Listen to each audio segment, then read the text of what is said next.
But you would like to make it, yeah, sorry. I'd like to do, yeah. And we'll see. But he'll fight somebody in the top 10. And we've also got, coming back, Daniel.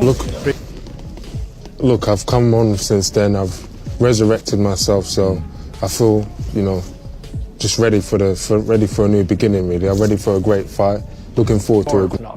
I did not know that. Which is crazy. Crazy. That is mad. So Frank, the old man, he's promoted everyone, innit? He has. He's worked with everyone. But you're going to join that list, aren't you, one day, of Naz, Fury, Calzaghe, and Frank Sinatra? Daniel Dubois has spoken, but the truth beneath his words paints a very different picture. The London heavyweight insists his focus is locked on Joseph Parker, not Moses Itauma. He dismisses Itauma with claims that the teenage prodigy isn't on his level yet. But if you peel back the layers, Dubois' words don't sound like confidence. They sound like a voice. So, Daniel, you're in the office for a meeting. Is there some fight news coming soon? Yeah, big news announcing soon, so, I'll let these guys talk about it, but I'm going to be well up for it and we're coming back. Deep down, Dubois knows exactly what Itauma represents: youth, hunger, and danger. And the uncomfortable truth is that Dubois isn't ready for that kind of smoke. Even Frank Warren, Dubois' own promoter, couldn't fully hide the truth. He openly admitted that the main priority is Joseph Parker, not Moses Itauma. When your promoter says the road leads elsewhere, it's no... So Frank, you're with us live. What next for Daniel? We did offer him the fight that we did actually try to make the fight between him and Joe Parker. And unfortunately he's injured. He has an injury, so he won't fight. I doubt if he'll fight again this year. No longer speculation, it's strategy. Dubois and his team are carefully steering him toward a familiar name and a fight they can market: a rematch with Parker. Parker's reputation serves as a convenient shield, a distraction to deflect attention from the storm Itauma is bringing. If Dubois genuinely believed Itauma wasn't on his level, he'd... Well, but, shit happens and it's one of them things. Suspicious, talking about the Usyk fight already. Do you have a response to Team Parker, Daniel? Yeah, that was none of my plans. My plan was to go out there and stop his fight at Parker, go through him. So, there was no plan behind this. This just happened, and, if he wants proof and everything, go and ask the border control doctor that came and saw me. But everyone talking, I just want to silence all of that, but I'm just ready to go now. Settle it in the ring. Fighters prove supremacy by fighting, not talking. Instead, Dubois' camp keeps recycling excuses, reshaping narratives, and buying time. Meanwhile, Dubois continues hyping up the Parker rematch, promising shock, surprise, and redemption. But have you noticed? He never directly mentions Moses Itauma. Dubois feels safer. Dubois, how are you getting on with Daniel, by the way? Do you even speak much? How does it go? Yeah, you know what? I'm actually surprised. He's completely different to what he portrays, what people think he actually is. No, I was talking about a fight he already knows than facing a fearless young lion ready to expose his weaknesses. His confidence is selective. It's pointed in every direction except toward the fight the fans want most. Moses Itauma, on the other hand, isn't one to hold his tongue. Behind his calm exterior coming back, Daniel, which will be in probably January. Looking forward to getting him back in. He's injured at the moment. We've got a lot going on. We're going to be announcing a show in Germany, so everything's looking good. Could we, this is me wishful thinking here, Moses Itauma versus Daniel Dubois, I mean, that's a cracking fight down the line, isn't it? Down the line. Yeah. All these is a teenager wise beyond his years. When he speaks about Dubois, his honesty cuts deep. Itauma claims that the man fans see in interviews, the aggressive beast, is not the same man behind closed doors. Off camera, Dubois is softer, almost unrecognizable. That's the real danger for Dubois. Itauma sees through the mask. He doesn't just see a heavyweight contender. He sees vulnerability. And for a fighter like Itauma, who thrives on exposing weakness, that insight is priceless. Frank Warren keeps saying Dubois versus Itauma is a fight for down the line. But fans know what that really means: stalling tactics. Dubois is being given time to rebuild, time to pick up a couple of safer wins. Meanwhile, Itauma only sharpens his tools, his confidence, and his hunger. The longer they delay the fight, the more dangerous it becomes for Dubois. And Dubois knows it. That's why Parker's name keeps coming up. That's why Itauma's name is left out of Dubois' so-called savage promises. Dubois loves to talk about savagery, chaos, and destruction, about throwing bombs and Savage in there, and we'll talk about it after it's done. But just be a savage, bring chaos.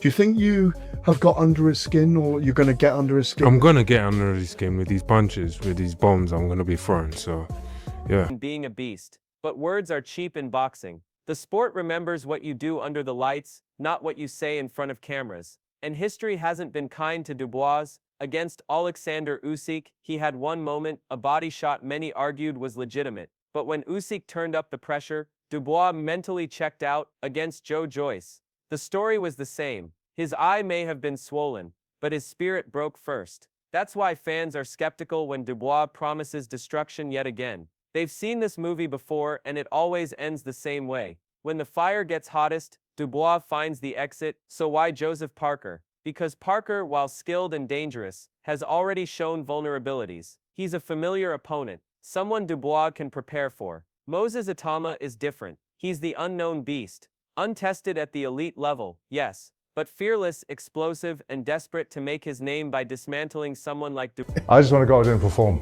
Yeah. I just want to go out there and showcase and put on a great display of boxing. What I know I can do, what Andy knows, what George knows, what our whole team knows I can do. I just want to go out there and perform.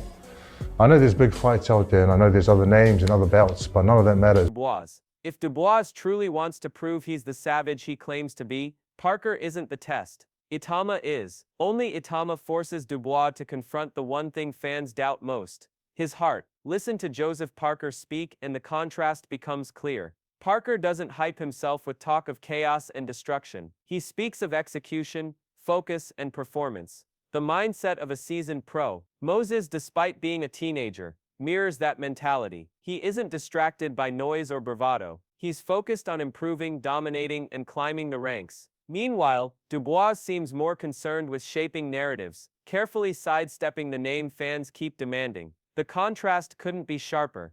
Parker's calmness highlights Dubois' insecurities, while Itauma's hunger exposes Dubois' avoidance. Fans aren't blind. They can see exactly where each man's decent body shot the whole fight, to which Usyk tapped his belly and just said, "What was that?" And then there was zero else coming back. And that's, in my opinion, that's the attitude and that's the mentality of a guy that when the going gets tough, he doesn't want to fight. And you can never change that. Focus lies, and Dubois' eyes are fixed on everything except the danger standing right in front of him. Tony Bellew has never been one to mince words, and he's blunt about Dubois' flaws. Against Usyk, Bellew points out, Dubois had one big moment, then disappeared. That wasn't just poor tactics, it was a mental collapse. Bellew nailed the truth.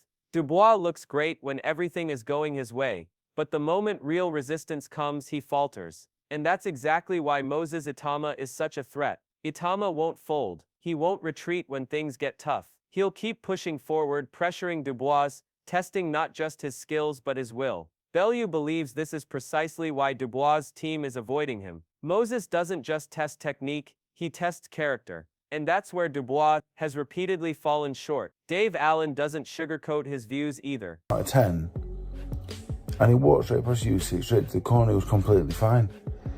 I think, and you know what, it's horrific to say I've quit. It's not horrific to say I'm quit. I'm chairman of the quit committee. I'm top quitter, I guess.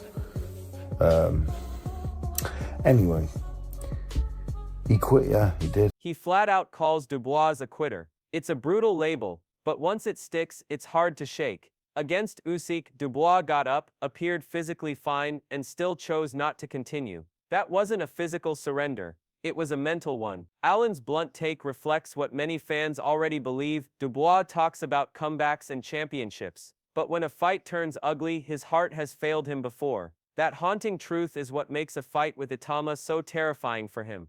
Roy Jones Jr. takes a different angle, praising Joseph Parker's speed, combinations, and composure. Parker has proven himself under the spotlight. Itauma is still climbing, but everyone can see the writing on the wall. The fight fans truly want isn't Dubois versus Parker, it's Dubois versus Itauma. The clash that will reveal whether Dubois is truly a savage or just a man hiding behind words and carefully chosen opponents. Roy Jones Jr. This guy right now is Joseph Parker.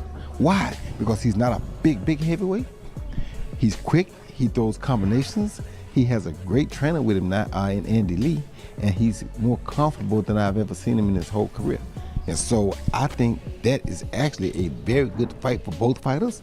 And sees Joseph Parker as the right fight for Daniel Dubois at this moment. Under Andy Lee's guidance, Parker has sharpened his skills, making him a respectable challenge. But let's be honest, while Parker is a solid opponent, the elephant in the room remains. That elephant is Dubois avoiding Moses Itauma. Parker may bring credibility, but Itauma is the true acid test. Until Dubois steps into the ring with Moses, every other fight feels like stalling, a way to delay the inevitable clash fans are demanding. Johnny Nelson digs even deeper, questioning whether Dubois has the mental independence to thrive at the elite level. He points to the heavy influence of Dubois' father in his career, suggesting that at some point, Daniel must break free to truly grow as a fighter. Nelson even highlights that Daniel's sister Caroline Dubois has chosen to keep her distance from the same setup. Moses doesn't have these distractions. He's free, focused, and mature beyond his years. And that freedom makes him even... But when you get to elite level, you can't get away with it. I don't think Daniel has the capability, strength in regards to talking to his dad or standing up to his dad or standing up to that setup. I don't think he has the strength to do that, and which is why it will always hold him back. You got to look. This is personal business, so I don't know the ins and outs of it. Caroline, she, as far as I know, she doesn't work with her dad. They must be more dangerous. Carl Frampton offers a balanced view. He admits Dubois has improved since his setbacks, looking sharper and more dangerous at times. But even with praise, Frampton still hesitates. He ultimately backs Itauma, explaining that at the elite level, improvement alone isn't enough. You need mentality, composure, and heart under fire, the very areas where Dubois has consistently struggled. Tony Bellew frames Dubois versus Itauma as the biggest fight